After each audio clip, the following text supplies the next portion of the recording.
من المواقف أيضا يعني العظيمة التي نحن أيضا بحاجة إليها، وبخاصة فيما يدندن يعني حوله بعض أعداء الإسلام في قضية أن الإسلام يعني يظلم المرأة ولا يعطيها حقها، ما كان من هدي النبي صلى الله عليه وسلم في تعامله مع أزواجه. يعني من ذلك مما كان من سباق بينه وبين عائشة رضي الله عنها، حيث كان مع أصحابه وطلب منهم أن يتقدموا، ثم حصل السباق بينه وبين عائشة رضي الله عنها، فسبقته عائشة رضي الله عنها. مضت الأيام أو الزمن، ثم تقول عائشة لما ازداد اللحم يعني ثقلت شيئا، تقول وأنا نسيت، يعني نسيت ذلك الموقف، فأخبر أصحابه رضي الله عنهم بأن يتقدموا، فقال لها تعالي أسابقك،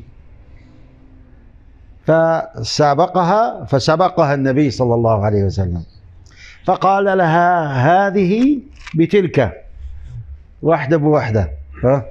فهذا التلطف يعني مع الأزواج شيء عجيب. حتى في قصة يعني الحبشة اللي كانوا يعني يلعبون بالدرق، وهو قال لها أتريدين أن تنظري إليهم؟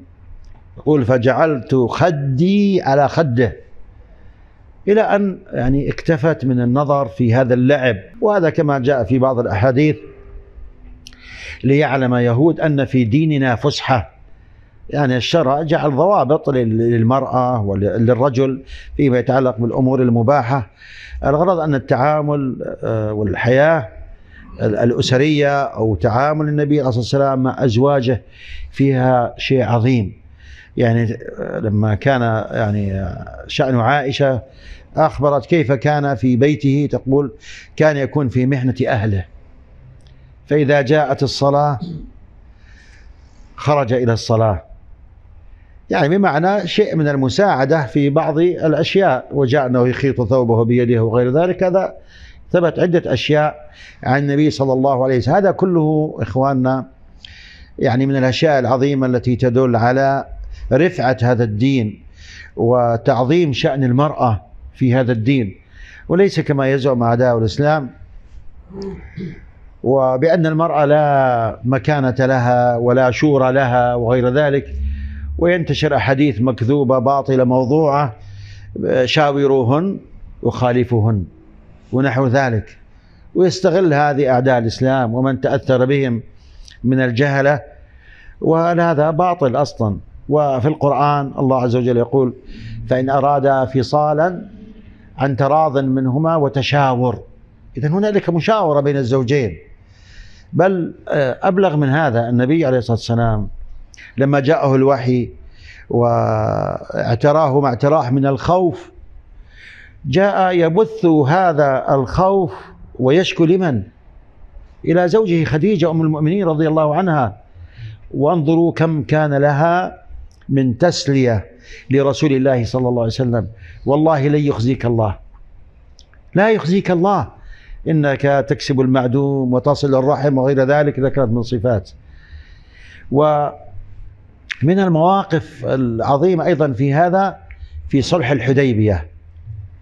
في صلح الحديبية وكان من الشروط أن يعني المسلمين يعني يعودوا في عام قادم لا يدخلون مكة، وأمر الصحابة بأن يحلقوا أن يتحللوا باعتبار، فما أحد من الصحابة تحرك في هذا.